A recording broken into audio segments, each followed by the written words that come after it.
Hey guys, me Dave. I thought I'd do a little video tonight. It is Friday night. I'm having a couple beers.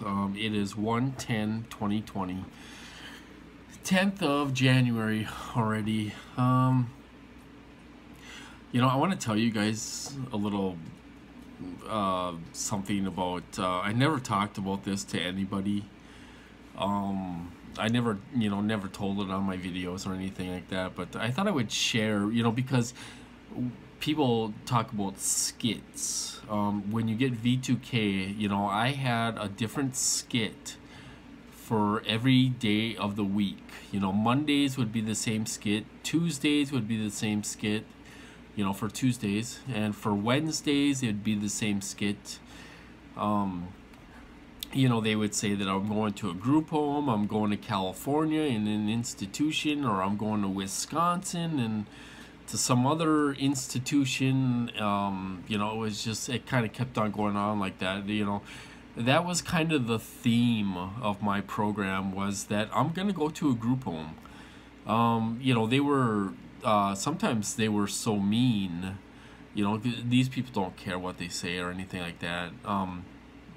They would say that I'm gonna end up in a nursing home. And they were gonna make my ears bleed and stuff like that from these weapons. They were saying all kinds of horrible things, and I was, it was on a looping pattern, and a lot of times they were live. They were live a lot of the times in my program. It wasn't just AI. They were live quite a bit. But they would say all these horrible things. And it was played on a looping pattern 24/7. The only reason that I was able to get sleep is because I would listen to color bars, a constant tone, and then they would stop and let me sleep. But I was listening to a constant tone, the whole time. But but I want to talk about skits. When you have V2K, most of the time, they don't do it all the time. Some people just have V2K and they just talk random and and stuff like that, but they don't do skits. But in mine, they did a skit for every single day. And when I was in the fake psych ward, I know it's hard to believe for some people, but the psych ward that I was in was totally fake. They had totally perps in there, some real nurses, some fake nurses. They would act out skits throughout the day. Sometimes, this was when I was in there for 11 days. I got hit super bad, brutal torture. I was sleep deprived for 11 days. They let me sleep one night out of 11 days. But I want to go over one of the skits. My doctor, my psychiatrist during that time had to be a CIA doctor. He had to be a CIA doctor. I only had him for a couple months and then he left. He said he was moving to Iowa. He was an Indian doctor, from India. Anyway, what they did to me, they did so much brutal things to me. With these weapons, they can control your breathing, they can control your heart rate, they can do all kinds of things, manipulate every organ in your body, with these weapons. And so I was sleep deprived. I was laying in bed trying to get to sleep and all this stuff. Doctor came in and seen me for the in the morning, to see how I was and all this stuff. And I they knew I was being tortured. He knew I was being tortured big time. He was part of it. After he talked to me for a few minutes and then he left. And then on V2K, I was getting V2K there. I didn't know what it was called. I didn't know what targeted individuals were or anything. I didn't know what anything was yet. I didn't know about anything. I knew I was hearing voices. I thought it was people outside the room talking. Anyway, he left the room after his little visit in the morning, and then there was another guy that came in, some kind of doctor or some kind of big government. He acted, this was an act, you guys. So he acted like he was this big government guy, wearing a suit and all this stuff. He came in after a while, walked right through the psych ward. I mean, he picked up part of a newspaper and he looked at it really quick and then he threw it down. And then before you know it, they're both on V2K. It's unreal, and this might discredit me a little bit, but this is really what happened. I swear over the Holy Bible, I swear on my life, this is what happened. So they were both on V2K. Okay, now here's the thing. They did the chemicals, and Dr. Hall talks about chemicals and stuff like that, where they come up through the floorboards and all that stuff. That's what I had. They do chemicals to enhance these behaviors and enhance paranoia and enhance all this stuff. They can do, there's like 5 different chemicals. I'm talking about CIA chemicals that they use. Not Roundup and all this other stuff people talk about. This is real chemicals to enhance behaviorals. Okay, so I was getting the chemicals in the hospital. And here's the thing, I was paranoid, but I still knew what was going on, but I was paranoid. They put the fear of death in me.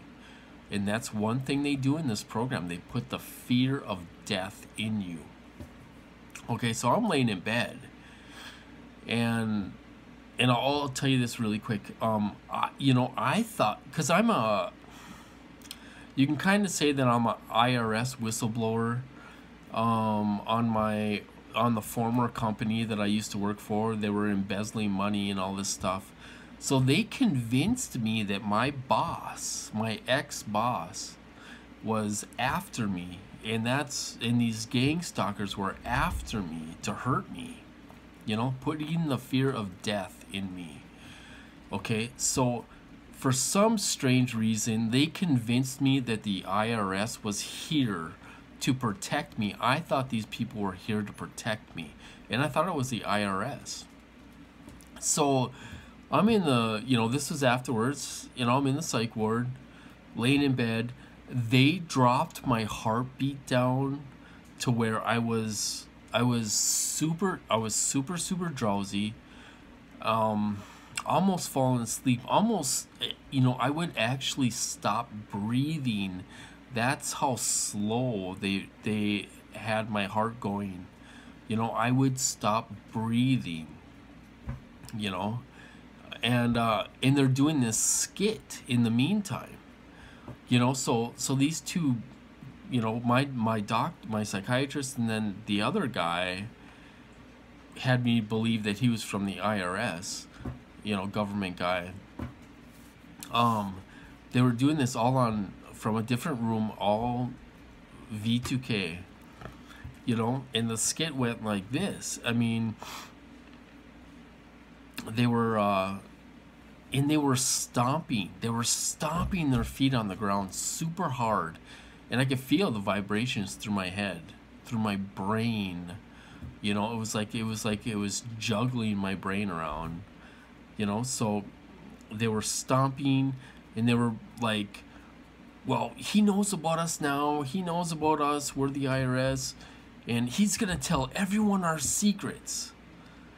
And then the other guy says, he's like, I know, my stomach was so sick last night. Gosh, go get me a Diet Pepsi. He told someone to go get him a Diet Pepsi because his stomach was upset. And it kind of went back and forth like that, to where, they said that I knew things about the IRS and I was going to tell their secrets and all this stuff. It was a total act. It was unreal.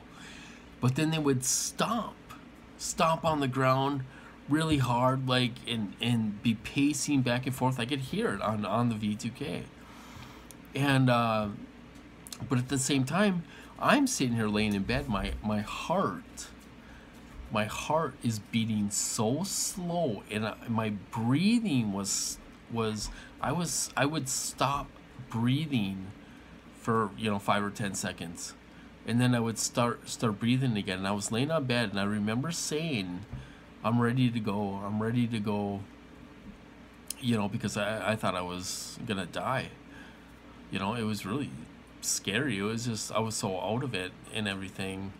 But they did this little skit, where they're, pretending like they were from the IRS, and I was gonna tell all these secrets about the IRS, and they had to basically get rid of me, so nobody would know their secrets, and they were playing out this dialogue, and it was unreal.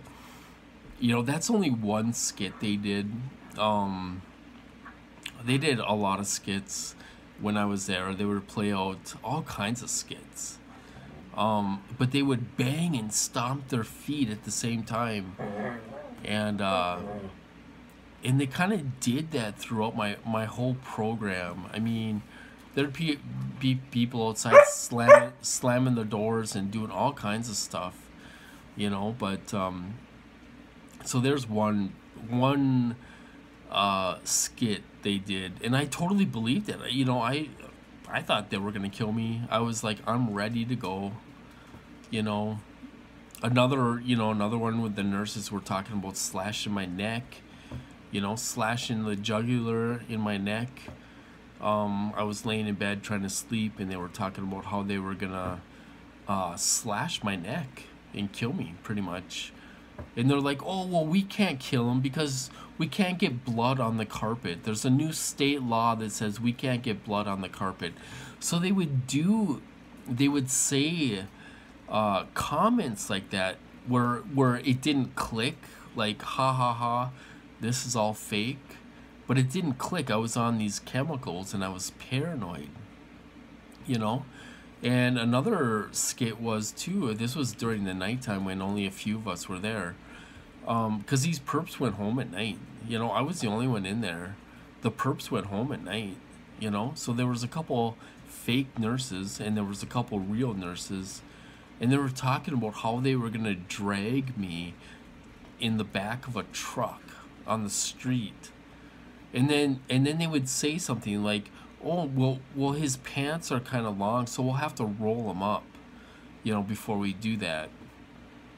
So they would say something kind of funny like that, where it's like, ha ha, this is all fake. But it didn't click with me because I thought it was all real. I was so out of it with these chemicals. So out of it. Oh, I mean, you guys would not believe the torture I went through for that 11 days. It was brutal, brutal CIA torture. It was unreal. So I just thought I would share a little bit of that. It may discredit me a little bit. It's 100% true. Why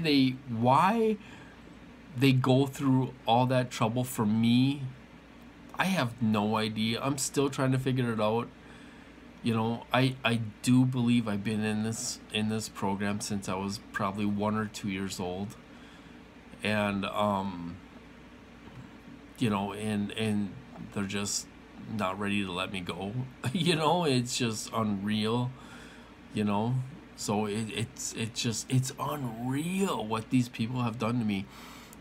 Some days I sit here and I wonder.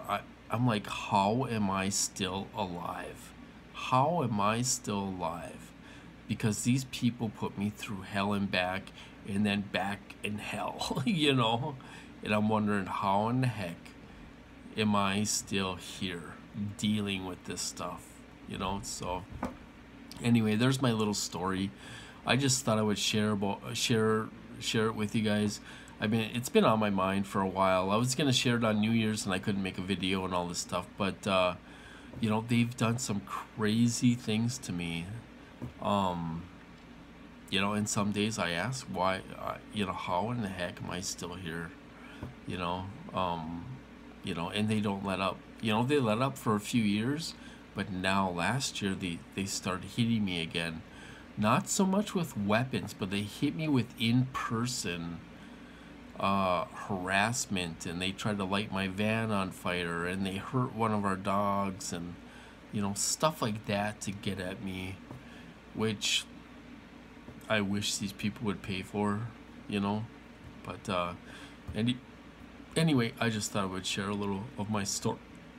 I haven't shared that before on a video,